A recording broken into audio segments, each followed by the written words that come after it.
Salut! Alors je sais c'est pas vraiment le cadre habituel, mais je suis à la recherche de quelque chose donc on va se contenter de ça pour le moment.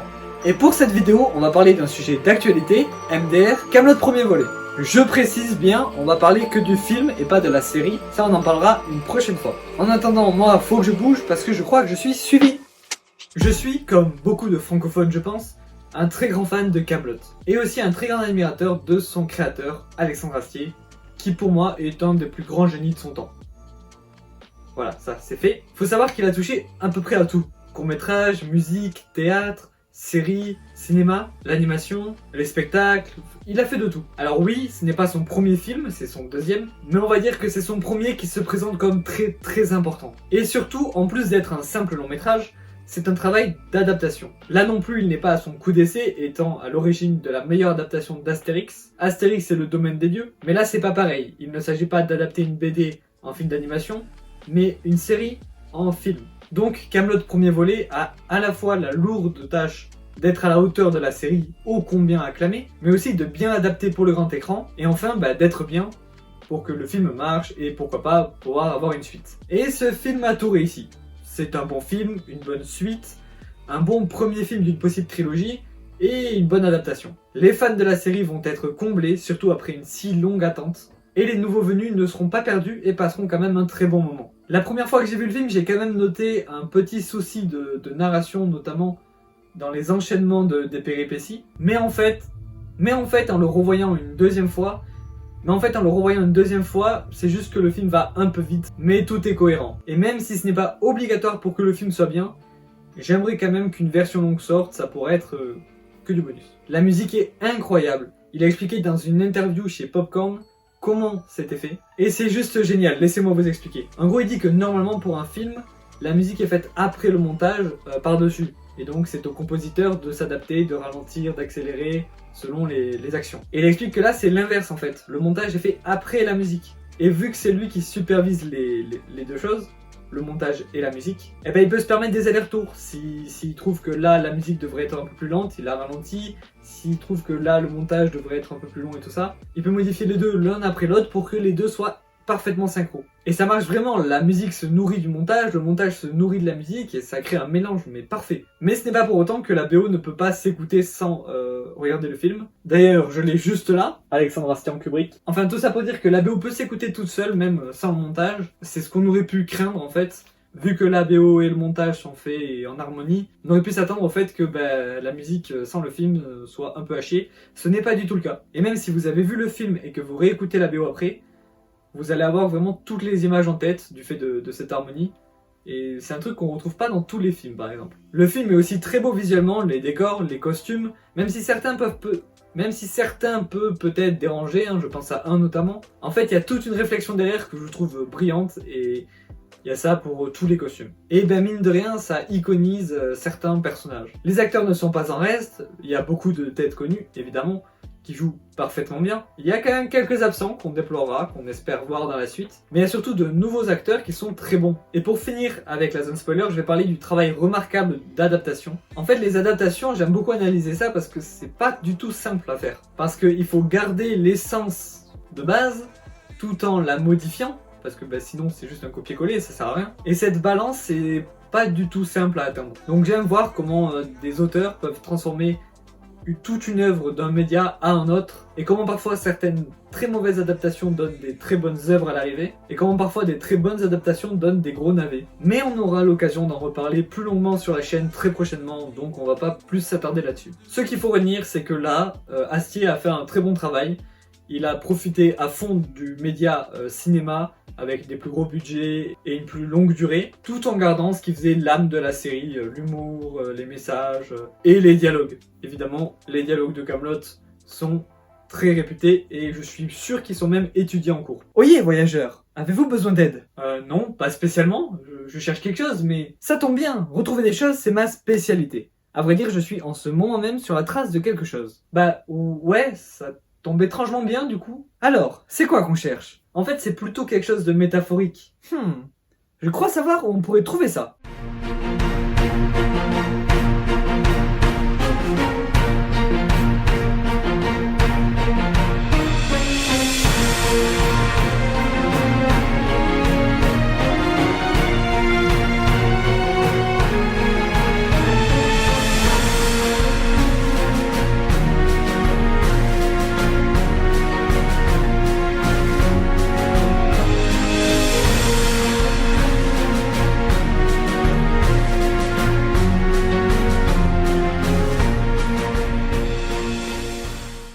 voilà dans la grotte la plus mystérieuse de Bretagne. Les métaphores, ça la connaît.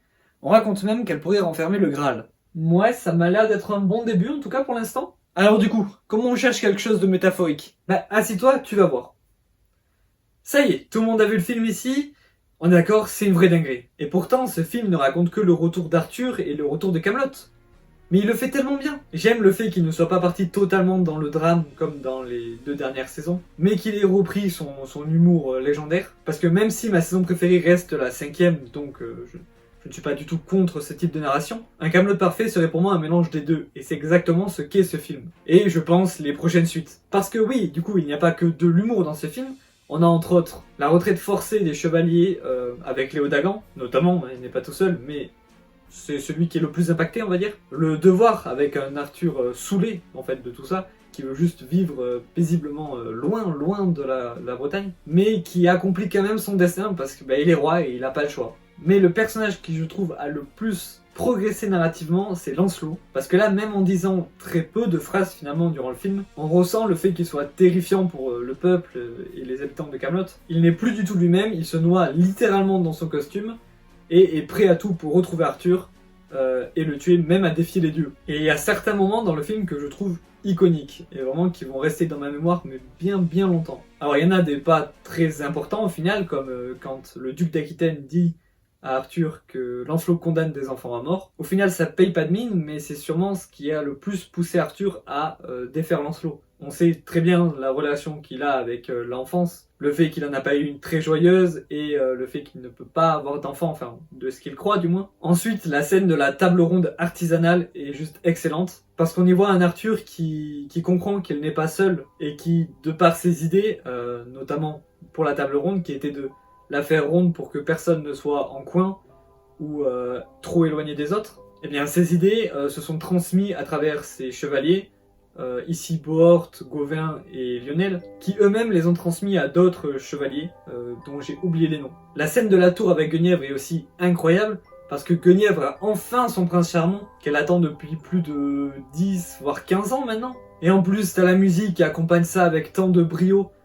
Non, cette scène est magnifique. Et avec moins d'émotion mais autant d'iconisation, la partie de Robobrol, évidemment. Même si certains trouvent que ça a moins d'impact que quand il expliquait des règles juste du Pays de Galles dans la taverne. Je suis un peu de cet avis, mais ça reste un jeu du Pays de Galles dont on comprend rien du tout et où il n'y a que Perceval et son frère qui comprennent. Ça reste drôle. Peut-être un peu longué, mais ça reste drôle. Et bien sûr, la bataille finale, donc avec les Burgondes qui arrivent enfin à s'organiser grâce à la musique. Très belle scène d'ailleurs. Et surtout ce plan dont je pourrais pas vous montrer d'image ici pour cause de droit d'auteur. Mais ce plan, pour ceux qui ont vu le film, où Lancelot, en voyant les Burgondes arriver à faire quelque chose, réalise que c'est Arthur aux commandes derrière. Il ne dit rien, on voit juste son regard, son visage se décomposer, et on comprend qu'il a compris que c'était Arthur et qu'il a perdu quoi, il perd tout espoir. Vraiment, j'insiste beaucoup sur ce plan, mais c'est fou comme, sans rien dire, juste avec un regard, l'acteur et la réalisation arrivent à dire autant de choses en fait. Alors les flashbacks peuvent peut-être casser un peu le rythme, j'avoue, mais ils sont magnifiques par contre, ça y a rien à dire, les décors sont splendides, les costumes, les musiques, tout est magnifique là-bas. Enfin tout sauf ce qui s'y passe justement, mais c'est très important pour la caractérisation du personnage d'Arthur et de son dégoût de la violence. Et enfin, que pouvons-nous attendre de la suite? Déjà on a la scène post-générique qui nous en dit pas mal, avec le retour du fameux Méléagant. Du coup là on le voit ramper et manger de la neige, ce qui peut paraître ridicule au premier abord. C'est quand même un peu le grand méchant de Camelot, de ce qu'on sait pour l'instant. Et là on le voit ramper et manger de la neige. Sauf que si vous avez vu Camelot il y a 10 ans, laissez-moi vous rappeler que en fait ça veut dire qu'il revient. C'est comme ça qu'il explique à Lancelot, il lui dit en gros, quand ses ennemis le voient ramper et se nourrir de la neige, c'est qu'il est de retour, et ses ennemis frémissent du coup. Ça ne fait que renforcer l'aura maléfique de ce personnage en fait, de le voir ramper, paradoxalement. Après, hors scène post-générique, donc à la fin du film, on peut voir plusieurs scènes de que sont devenus les personnages du film, notamment Lancelot, qu'on voit retourner à la forteresse de Bann, et voir un énorme spectre au-dessus. Donc on se doute que c'est son père Bann. Sauf que moi je reste persuadé qu'on verra dans cette trilogie le fantôme de Pendragon, enfin du moins qu'il aura son rôle à jouer, de par les plusieurs apparitions / mentions dans la série. Et je sais plus si on sait si Ban et Pendragon étaient alliés ou ennemis. En tout cas, ce qu'on sait, c'est que Pendragon n'apprécierait pas de voir Arthur sur le trône. On peut donc se demander si on n'aurait pas une confrontation Lancelot, Ban, Pendragon contre Arthur, la Dame du Lac et les Chevaliers de la Table Ronde. Maintenant, pour l'histoire du second volet précisément, je pense qu'on aura le retour de la quête du Graal, en fait, tout simplement, vu la scène avec Sting à la fin. Avec les semi-croustillants, je pense, de retour auprès du roi, vu que Perceval est auprès d'Arthur quand ils vont voir Orsa sur l'île de Thanet. Un retour aussi des petits pédestres, peut-être, de Yvain, qui manque cruellement à ce film. Par contre, je ne pense pas qu'il trouve le Graal dans ce deuxième volet, mais plus dans le troisième. En tout cas, ce qui est sûr, c'est que l'avenir nous réserve que du bon niveau Camelot. Et Alexandre, si tu passes par là, le peuple demande une suite. Tu le sais très bien, mais ne te presse pas, prends ton temps. Tout ce qu'on veut, c'est un bon film, pas un film vite. On peut même attendre 10 ans si tu veux. Et si tu pouvais faire un troisième Astérix aussi, je sais que je t'en demande beaucoup, mais les deux premiers étaient vraiment bien. Maintenant, il faudrait que je trouve ce pourquoi je suis ici. Mais ça y est, je l'ai. De quoi? Je sais où il est. Ok, ce que je cherche, c'est dans cette mallette. Fait grave chaud ici. Ouais, ici un peu. Tu peux poser ton pull ici si tu veux.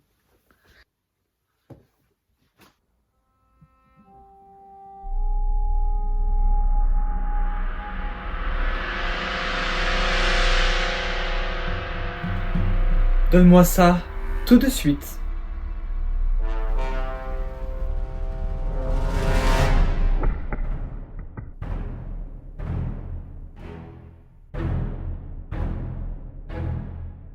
Enfin, le Graal, il est à moi.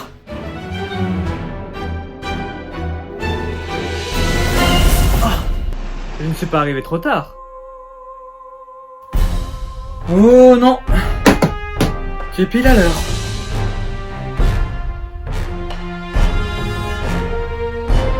Vous allez payer pour ça.